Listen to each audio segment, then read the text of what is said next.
All right, guys, so this is a cautionary tale about what happens when you let the narrative drive the facts, right? When you already come to your conclusion and then you make up the facts to fit that conclusion. This is a cautionary tale about what happens when you do that, okay? You end up writing books that are just historically not accurate, okay? As a UCLA professor, her book stated that Kyle Rittenhouse killed 2 black men. Then she insists the U.S. has a race problem, right? Doesn't this sound familiar? Doesn't this sound like the same lie that the mainstream liberal media has been pushing about Kyle Rittenhouse? Okay, and that has caused so many people to be brainwashed to think that the Kyle Rittenhouse situation has something to do with black people when it really doesn't. Okay, you know how many Americans actually believe that Kyle Rittenhouse shot and killed black folks? More than you think. More than you think. When anybody who just literally watched the video or paid attention to any of the basic facts about the case will know otherwise. However, the mainstream liberal media's job is not to actually educate you on the facts, it's to push their narrative. Okay, and this woke professor, her job is not to educate you on the facts either. It is to push her narrative. That is what is wrong with academia, right? That's what's wrong with academia. They're not focused on the facts anymore. They're focused on the narrative to the point where they will literally write books with just demonstrably false claims, right? Alternative facts to fit the woke race narrative, okay? And she just happened to use the Kyle Rittenhouse situation to do it because, hey, that's a popular example to use, right? It's a popular thing to talk about when it comes to race in America, even though that has nothing to do with race in America. But hey, it is what it is. So she actually got destroyed, right? She got a whole lot of backlash for writing this historically inaccurate claim, and she deserves every bit of it because there's no excuse for this. You're a professor. So let's read here. A UCLA professor who is a self-described Egyptologist included a passage in a book she authored claiming Kyle Rittenhouse shot 2 black men, and when she was harshly criticized for her mistake, apologized but insisted that America has a race problem, a deep-seated obsession with patriarchal power, and is plagued by white supremacy and misogyny. So again, understand, she's already convinced herself of these things, right? She just really wanted to use the Kyle Rittenhouse situation to demonstrate her point. Right? And she wanted to use it so bad that she made up the facts. Okay? And this professor right here is a so-called Egyptologist. And the book that she wrote is supposed to be about ancient Egypt and discussing, I guess, examples of power in ancient Egypt and comparing it to the modern day world or whatever, right? That's the gist of what I believe the book is about. Okay? But again, what happens with these woke professors is that they want to find racism and they want a race narrative when there actually is no race narrative. That's how you end up getting things just completely wrong, right? For example, like Nicole Hannah-Jones, when it comes to the 1619 Project, right? Making wild claims like the American Revolution was fought because of slavery, right? The racist white colonists wanted to keep their slaves so bad that they went to war with Britain over that, right? That's what she's claiming, okay? Not over the fact that they want to be independent, right? They wanted to have their own type of taxation, their own system. They wanted to be self-governing. No, it's not that. They wanted to keep their slaves, right? It was about the blacks, okay? Again, it doesn't stop there. This is the same person that went and claimed recently that the Civil War started in 1865 in order to try to prove a woke point instead of 1861. That's actually the year that the Civil War started. Because again, these people are more obsessed with the narrative than getting the actual facts right. So they come up with these alternative facts to fit the narrative. It happens all too often, man. And it's embarrassing. An Egyptologist, right? A professor, a so-called social historian, which basically means a position that taxpayers shouldn't be funding. Okay, that's basically what it means. So let's read more here. Professor Cooney tweeted on page 341 of The Good Kings, I stated that Kyle Rittenhouse shot 2 black men when instead he shot 2 white men. That was my mistake and I apologize. The response has been hateful stew of ridicule and denial that America has a race problem at all. No, I think most of the responses is that, no, you just got this wrong, right? You got it wrong. You made up a fact because you wanted to play up a race narrative that wasn't there. And you wrote it and published it in a book as if it was fact, right? That's the issue. And people have a right to be mad about that because, again, this type of stuff is what drives misinformation and racial hatred in this country. Quote, if one mistake in a little known book about ancient Egypt elicits this much howling, it is to avoid discussing our larger problem, to avoid seeing our deep-seated obsession with patriarchal power, she continues. So yeah, tiny detail of the book with a big mistake about a massive American issue. And that's on me, but the white supremacy is still a problem and the misogyny is still a problem. So basically what this woman is saying is that you guys are the problem, right? You guys are the problem, the ones that are calling out my mistake, okay? I'm not the problem. I'm not the one that has the issue here, even though I made a huge mistake in this book, okay? Even though I made up facts to push a race narrative, I'm not the problem, okay? You guys are the problem for correcting me on that. And you're also a racist for correcting me on the facts. You're racist for correcting me on the facts. But if I could have a conversation with this professor, right, I would challenge her. What does Kyle Rittenhouse have to do with white supremacy or the patriarchy?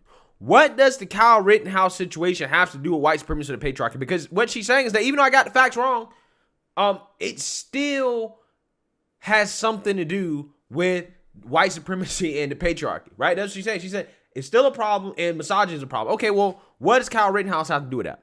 Because I'm having a hard time trying to think of what Kyle Rittenhouse has to do with that. I think a lot of these people really just, they take these situations in which they don't like the outcome of these situations, and they just automatically label it racist, sexist, bigot, whatever, right? Just because they don't like it. Okay, it's the same type of logic that they use to justify calling black conservatives white supremacists. Well, you're just a white supremacist if you disagree with me. It doesn't matter if you're actually white. You disagree with me, so therefore you're a white supremacist. Even if you're black, Asian, Hispanic, whatever. Simply disagreeing with me means that you are a white supremacist. That's the logic that these people are using. Yeah, these people are insane, man. They're insane.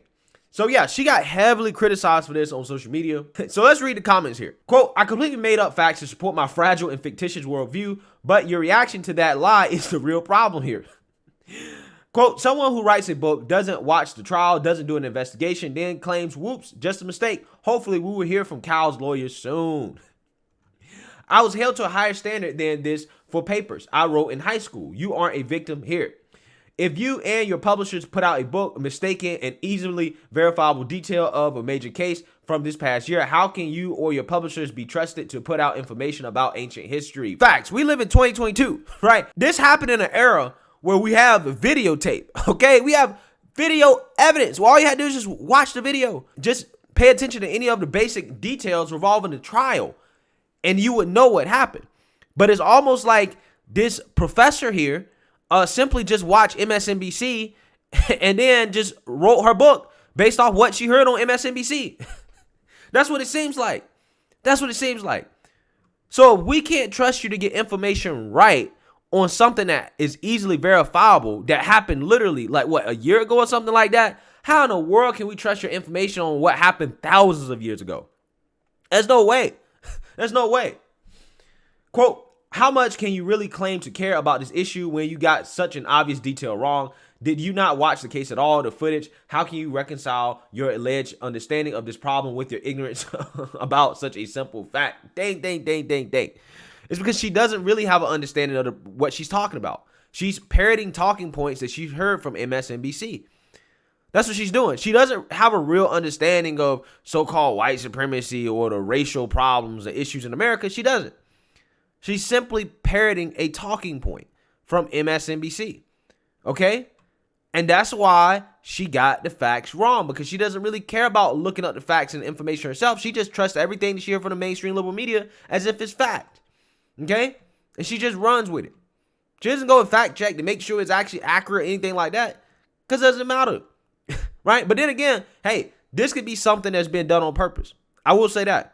Because I think that MSNBC and a lot of these people in the woke liberal media are pushing the misinformation that Kyle Rittenhouse shot and killed 2 black people on purpose to put that in the minds of American citizens, to paint the Kyle Rittenhouse situation as an example of racism in America, because they really are having a hard time finding the racism that they claim is so prevalent. Okay? So I think they do it on purpose, a lot of this stuff, because they think their viewers are stupid, right? That's just the reality of it. And it's funny because this woke professor, if she's been paying attention to recent mainstream media coverage regarding Kyle Rittenhouse, they have a new narrative to push that this was racism outside of the false claim that Kyle Rittenhouse shot 2 black people, right? The new claim is that, well, the 2 people that Kyle Rittenhouse shot and killed, well, he shot 3 people, but the 2 people that he killed, well, those people were protesters for BLM, right? They supported a black cause, right? Even though one of the protesters was saying the N-word, these protesters didn't necessarily have a squeaky clean background, to say the least. So they're out here trying to idealize these people, right? Trying to give them the George Floyd treatment, just so that they can say that Kyle Rittenhouse is racist, right? That he's a white supremacist. That's how desperate they got. That's how desperate they got. So maybe before this woke author published his book, she should have got an update on the new narrative that the mainstream media was using to make this seem like a race issue, right? That's what she should have did.